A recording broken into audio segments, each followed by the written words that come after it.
네, 그럼 이어서 도시산업위원회에서 의원이 발의한 조례안을 살펴볼까요? 네, 첫 번째로는 파주시 안심 먹거리 기본 조례안을 목진혁 의원께서 발의를 하였는데, 젊은 의원님께서 네네. 먹거리에 관심이 많은가 봅니다. 예, 저도 좀 이거는 읽어봤는데 전체적으로 이렇게 좀 뭘 하겠다라는 게 확 인지가 안 되더라고요. 그래서 보니까 전반적으로 파주시 관내에 있는 먹거리를 이렇게 좀 네트워크를 구성해서 순환 체계를 만들자라는 정도까지만 이해가 됐는데, 네네. 좀 자세한 거는 네. 좀 더 알아봐야 될 것 같습니다.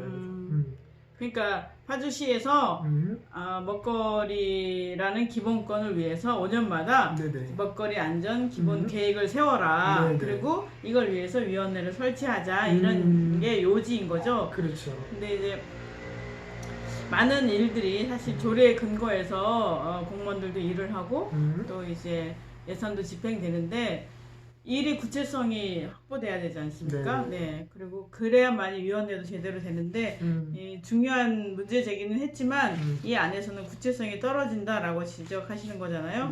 네. 그러니까 이것도 보니까 위원회를 만들기 위한 또 그런 하나의 조례안이 되는 것 같은 생각이 들더라고요. 그러면 목진영 의원님 모셔서, 왜냐면 먹거리가 굉장히 중요한 그럼요. 거잖아요. 네네. 네, 그래서 먹거리 기본권에 대한 관심을 갖고 조례를 발의한 목진영 의원님을 모시고 이 얘기를 들어보도록 하겠습니다. 예, 그러면 요거는 다음에 한번 모셔놓고 같이 얘기를 나눠보면 좋겠습니다. 네네. 다음에는 파주시 지하안전위원회 설치 및 운영에 관한 조례 일부 개정안이 최창호 의원님께서 발의를 해주셨네요. 네네네. 이거는 어떤 내용인지 한번 혹시 보셨는지? 제가 알기로는 최창호 의원님께서 네네. 그 운정 지역에 있는 GTX A 노선이 네네. 이제 안전한 노선으로 변경되기를 바라는 그 시민들의 모임이 있지 않습니까? 네네. 그래서 GTX A 노선 변경을 위한 범시민대책위원회의 이제 일원으로 계신 걸로 알고 있습니다. 그래서 GTX가 파주에 들어와도 안전하게 들어와야 된다. 그렇죠. 그러니 이러이러한 문제에 대해서 검토를 하기 바란다라는 활동을 열심히 하고 있는 것으로 알고 있습니다. 네네. 네.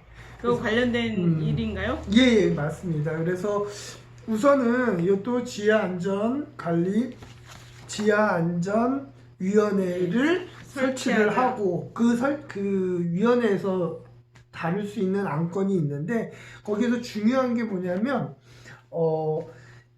여러 가지가 있지만 집안 침하 등 원인 불명의 지하안전 사고 및 예방을 위한 조사에 관한 사항이 위원회 안건으로 올라갈 수가 있고요. 그 다음에 지하안전에 관한 정보체계의 구축, 운영에 관한 사항이 들어가고, 마지막으로 주민 500명 이상이 집안 침하 등 집안 안전과 관련하여 의뢰하는 사항을 심의를 할 수가 있어요.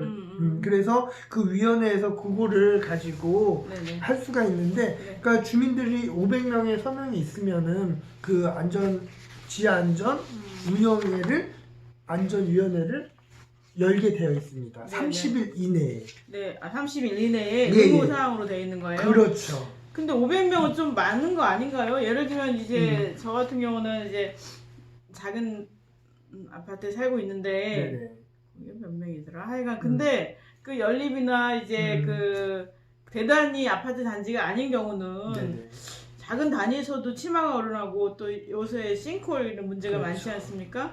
그런 면에서 이게 조금 낮춰지는 게 좋지 않을까 이런 생각이 드네요. 우선은 요번에 시작이니까 이렇게 해보고, 또 이게 좀 무리다 싶으면 또 한 번 또 개정이 있을 수가 있고, 우선은 이렇게라도 제정이 돼서 아마 그 GTX 건으로도 한번 뭐 위원회에서 논의가 되지 않을까라고 생각이 되고, 또 중요한 게 시장이 이제 권한 중에 이상이 있을 때 시장이 그 행정기관의 장 및 관리 주체 또는 그 밖의 관계인에게 권고하거나 시정하도록 요청할 수 있다라는 내용이 또 들어갔더라고요. 그러니까 그간에는 뭐 시장이 강제적으로 이렇게 할 수 있는 게 뭐 미비했다라고 하면 이렇게 문구를 넣음으로써 이제 문제가 있을 때 시장이 그것들을 권고할 수 있는 사항이 마련이 되어 있고요. 그리고 필요할 경우 홈페이지나 신문상에 그런 것들을 게재할 수 있게끔 또 나와 있고요. 그러니까 이게 지금 지하안전관리에 관한 특별법이 만들어지고 이 상위법에 근거해서 지하안전관리에 관한 조례안이 작년 5월달에 만들어졌잖아요. 네네. 근데 이제 이 과정에서 미비한 것들이 그렇죠. 파악돼서 최창원 의원님께서 발의한 것으로 알고 있는데 네네. 지하안전관리가 어떤 파주 관내에 어떤 그 대단히 공사를 할 경우는 지하안전관리 기본 계획서를 파주시에 제출하게 되어 있는데 네네. GTX 시공사는 파주시를 제출하지 않았잖아요. 네네네. 그러니까 이거는 말하자면 지하안전관리에 관한 특례법의 법을 위반한 거예요. 그렇죠. 시공사가. 예. 그렇죠. 그래서 파주시가 벌금을 500만 원인가요? 모르겠습니다. 예, 벌금을 매긴 걸로 알고 있는데 네네. 이렇게 큰 사업에 이런 그 기업들이 큰 사업을 하는 기업들이 이런 법을 위반해서는 안 되지 않을까 그런 네네. 면에서 지자체 단체장이 지하안전관리를 위해서 좀 더 애쓰고 또 필요한 시정사항을 이제 시정사항을 요구하는 것은 당연한 것 같습니다. 그렇죠. 네. 그리고 또 그 건에 대해서 지금 감사원에다가 감사 요청을 해놨으니까 그 결과도 한번 네네. 지켜볼 필요가 있을 것 같습니다. 네네.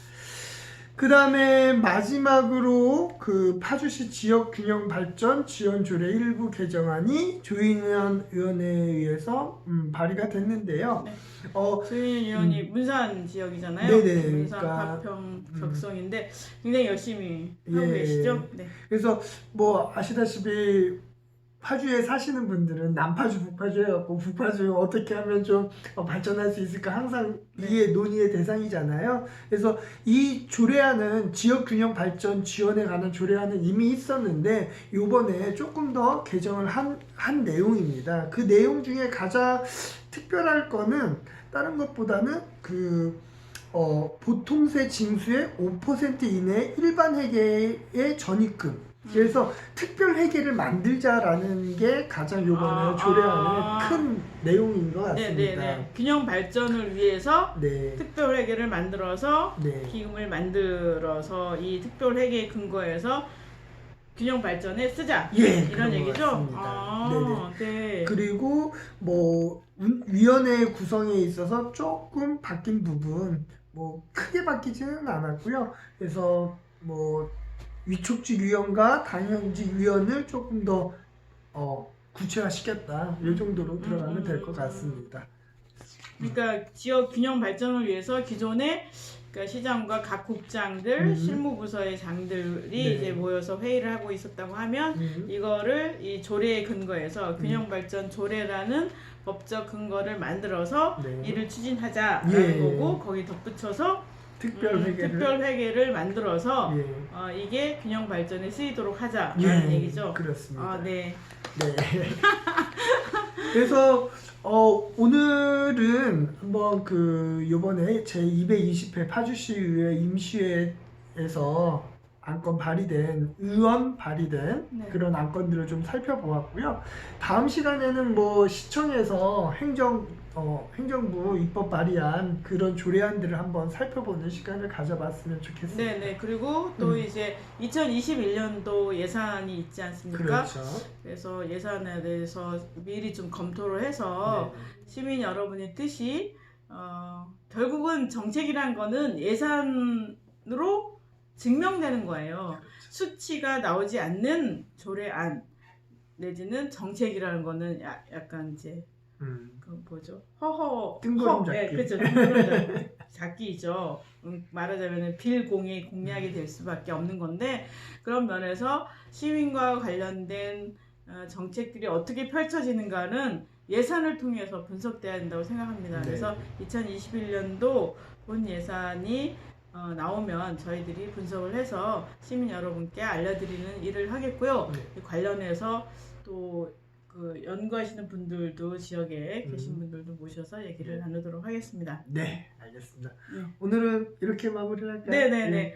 그리고 마무리하기 전에 네네. 어제 기자회견이 있었습니다. 9월 16일 날 파주시청 공간 앞에서 예, 파주시의 10개 단체가 이제 모여서 파주시 민주시민교육센터의 파행적 운영에 대해서 파주시가 빨리 나와서 이제 조치를 취해라 네. 라는 요지의 내용의 기자회견을 했는데요. 네네. 지금 이 일이 불거진 게 사목장 해고 건으로부터 시작됐지만 그 전부터 그렇죠. 문제가 있었다고 하면서 네네. 그 기자회견 하셨던 분들의 얘기는 음. 이 일이 3개월 이상 진행된 것이고 네네. 그리고 그 안에서의 인권 침해라든가 파행적 운영이 심각한 문제다. 네네. 그런데 파주시가 이제 뭐랄까 손을 놓고 네, 있다. 손을 놓고 있다. 예. 그러니까 좀 적극적인 행정을 하고 음. 그다음에는 그거에 따라서 법적 조치를 해라라는 얘기를 하고 있습니다. 네네.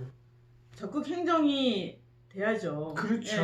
막 시민들 간에 두 개의 총회가 있어서 시민들 간에 싸우고 막 지쳐 나가 떨어질 때까지 기다렸다가 하는 행정은 시민들 간의 갈등만 더 오히려 증폭시키는 것입니다. 그래서 파주시가 시민들의 민주 시민 교육을 위한 노력의 일환으로 시민센터에 대한 그리고 수탁기관으로서 당연히 해야 되는 그쵸, 거잖아요. 그쵸, 인터뷰기관은 문제가 생기면은 맞아요. 당연히 해야 되는데 그걸 지금 손 놓고 있는 거니까. 네네네, 그렇죠. 그런 면에서 이제 이거 좀 더 과대 해석하려면 직무유기가 되지 않겠습니까? 네, 그래서 빨리 수습이 되고 적극 행정으로 이 문제가 해결돼서 시민들에게 민주시민 교육의 기회가 돌아올 수 있도록 해줬으면 좋겠습니다. 저는 이번 건을 계기로 해서 파주시 시민사회가 한번 조금 더 발전하는 하나의 성장통이 되길 바라는 생각이 있습니다. 네. 그러면 오늘은 여기까지 하도록 하겠습니다. 감사합니다.